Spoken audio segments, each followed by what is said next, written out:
Le temps pour le chant.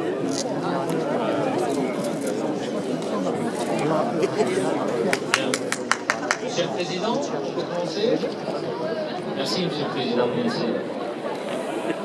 Bien, Monsieur le député maire, en général, gouverneur militaire de Paris, Madame Anne Hidalgo, adjointe au maire de Paris, Madame et Messieurs les élus du 15e arrondissement, Monsieur le maire adjoint de la ville de Meudon, Mesdames et Messieurs les généraux, Mesdames et Messieurs les présidents de catégorie, Mesdames et Messieurs partenaires sociaux, Mesdames et Messieurs membres des associations patriotiques, Mesdames, Messieurs, merci.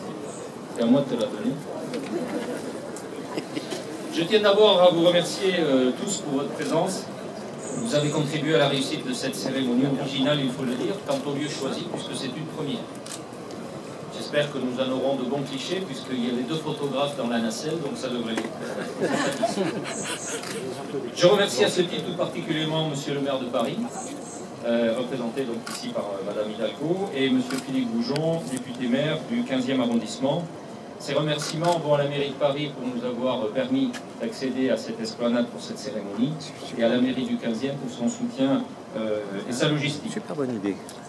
Puisqu'on est sur la logistique et sur le soutien de la mairie du 15e, je profite d'ailleurs à l'occasion pour exprimer une mention particulière pour Jean-Manuel Hu, adjoint au maire du 15e, lieutenant-colonel de réserve citoyenne de l'armée de l'air, il faut le dire, homme de talent et remarquable avec lequel j'ai eu un très grand plaisir de travailler, c'est vraiment sincère. Voilà, je n'ai pas l'habitude de raconter des choses que je ne pense pas. Cela dit, sa gentillesse n'est pas exclusive au 15e arrondissement. Je dois également témoigner qu'il est extrêmement agréable de vous rencontrer, Monsieur le maire, vous et votre équipe. Il règne autour de vous, en tout cas vu de l'extérieur, et je pense que vous y êtes pour quelque chose, une remarquable ambiance, et qui associe implication forte, chaleur humaine et convivialité, c'est très agréable. Je peux vous dire que quand on est accueilli de la sorte, c'est un vrai plaisir. En retour, j'espère que la base aérienne vous aura, pendant ces 2 années au moins, apporté les mêmes satisfactions. En tout cas, pour ma part, je garderai un excellent souvenir des cérémonies militaires que nous avons pu organiser sur le parvis de cette magnifique mairie du 15e. Et je vous remercie de nous avoir permis de mettre à l'honneur, devant les Parisiens, des militaires ayant participé à des opérations extérieures sur différents théâtres, et je vous en remercie. Je pense aussi au repas des seniors du 15e, tradition qui était plus vieille depuis donc dehors de 60 ans, juste après la guerre, où les anciens du 15e arrondissement étaient accueillis sur la Cité de l'Air. Nous n'avons pas pu cette année, pour des raisons d'infrastructure, renouveler cette opération. En contrepartie, nous avons permis à une centaine d'enfants de l'arrondissement de bénéficier de l'arbre de Noël des enfants de la Cité de l'Air, et c'était particulièrement agréable. Et puis, parler du 15e sans parler des anciens combattants, toujours présents, que je remercie encore une fois d'être là aujourd'hui. J'aurais manqué s'il ne l'avait pas dit. La qualité de l'accueil, je l'ai également rencontré à la mairie de Paris. À ce titre, je souhaitais remercier tout particulièrement Madame Odette Christienne, mais qui n'a malheureusement pas pu se joindre à nous au tout dernier moment parce que je crois qu'elle rencontre un deuil. Donc je voulais la remercier pour l'attention permanente qu'elle porte aux faits militaires dans Paris, toujours soucieuse d'entretenir chez les Parisiens leur intérêt pour les militaires, et d'ouvrir les militaires à la ville de Paris et à son histoire. Grâce à elle, j'ai beaucoup appris, même si pour l'instant. En tout cas, madame, je vous serais gré de bien vouloir lui adresser mes remerciements, ma considération et puis toute ma compassion pour ce qu'elle subit au jour d'accueil. Voilà, cela donc fera 2 ans que le chef d'état-major de l'armée de l'air m'a confié la base aérienne, en succession du colonel Didier Loutel, premier décoré d'aujourd'hui. T'es où Didier? Voilà, des gens qui me connaissent encore. Alors une prise de commandement, c'est toujours un moment particulier pour tout militaire qui a l'honneur de se voir accorder ce type de confiance. Alors petite anecdote quand même, c'était quand même pour moi à l'époque un moment doublement particulier. Car ce 29 août 2011, à 15h30 précisément, nous fêtions également avec Christine nos 30 ans de mariage.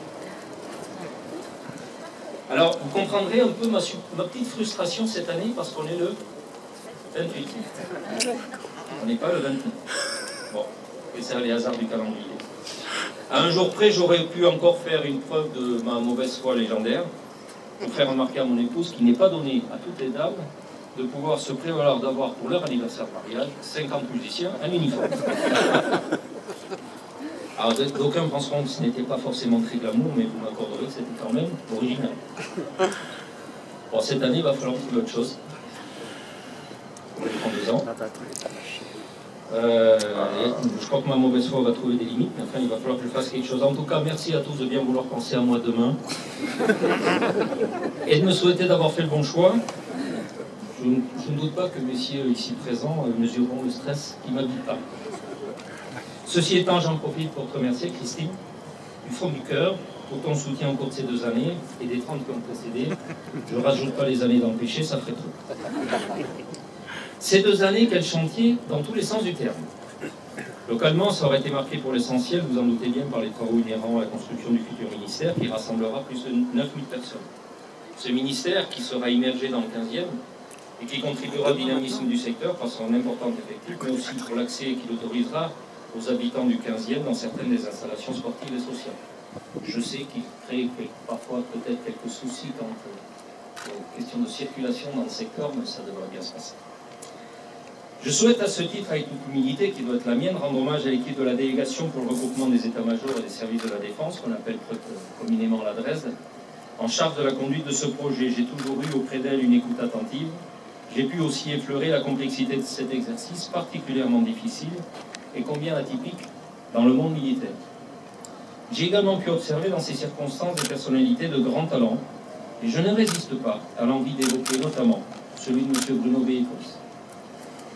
Je me le permets car, pour ce que j'en entends, ce grand plaisir est largement partagé par ceux qui se vous ont côtoyés. Votre hauteur de vue, votre maîtrise technique, votre sens du service, la qualité des relations humaines que vous savez entretenir et votre droiture, franchement, constitue pour moi un vrai exemple. Tenez à dire. Ce projet, pour nous, base aérienne, sera donc traduit par des déménagements, une évolution significative des conditions de travail, parfois en mieux, parfois en moins bien. Ça ne peut pas garer. Mais heureusement, le personnel de la Défense sait s'adapter et je peux en témoigner. J'en profite à ce titre pour dire au personnel de la base aérienne combien j'ai été fier d'être à sa tête. J'ai encore eu pendant ces 2 années la démonstration de l'excellent état d'esprit qui règne dans notre institution. Vous avez su fort formidablement répondre aux 4 axes que je vous avais proposés sur ces 2 années. Fierté, dignité, responsabilité et solidarité. Je me suis flatté ensuite, et j'en suis heureux, que ces axes soient, me semble-t-il, pleinement inscrits dans l'esprit du projet que le chef d'état-major de l'armée de l'air, nouveau chef, le général Mercier, nous a proposé depuis dans son projet Unis pour faire face. Les valeurs qu'il y associe, qui sont respect, intégrité, courage, sens du service, excellence, innovation et adaptation, attestent, me semble-t-il, de cette cohérence. Faire face, c'était déjà la devise de Georges Guimer, l'un de nos héros légendaires de l'aéronautique militaire française et dont la Cité de l'air porte d'ailleurs le nom. Mais peut-être ainsi énoncée, cette formule avait-elle une portée plutôt individuelle adressée au pilote seul dans son avion à hélice. Cette fois-ci, c'est uni pour faire face. Et ça constitue un message collectif destiné à tous les aviateurs où qu'ils se trouvent. Vous viendrez à s'y trouver. Excusez-moi, je m'égare. Un message collectif donc destiné à tous les aviateurs en ces temps de profonde transformation, je trouve et je pense, et c'est pour ça que je l'évoque, c'est un message fort. Et de la force, l'armée de l'air en a. Il suffit de se remémorer son action et ses succès récents et fulgurants, tant au Mali qu'en Libye ou en Afghanistan, avec les autres forces françaises. Cette force et cette discipline qui permettent à nos dirigeants de prendre des décisions stratégiques importantes, avec les certitudes que les effets seront immédiats et efficaces, il nous faut les préserver et les nourrir.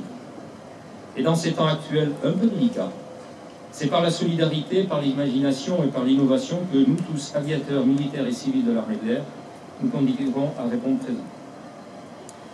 À une époque où nous voyons s'élever ce futur ministère, où nous avons pu apprécier il y a quelques semaines au Bourget le Rafale, la 401, donc le nouvel avion de transport, appelé l'Atlas. Dans cette époque de régénération des forces, après 3 opérations majeures, nous avons devant nous de beaux défis pour continuer à satisfaire nos 3 missions majeures, dissuader, protéger et intervenir.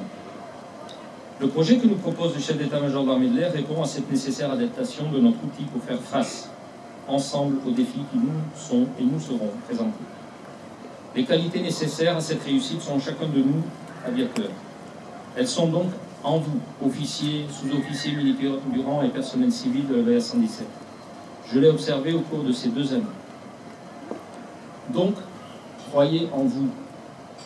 Appropriez-vous l'idée que bien que certains d'entre vous n'aient pas, ici à Paris, la conviction de travailler dans des métiers dits opérationnels, votre professionnalisme et votre engagement sont indispensables à la réalisation de la mission d'Armée de l'air. Et ce ne sont pas que des mots, c'est une réalité. Donc croyez en vous, ça je le dis au personnel de l'honneur. Jean-Pascal, je suis heureux de te laisser donc les clés de cette belle maison.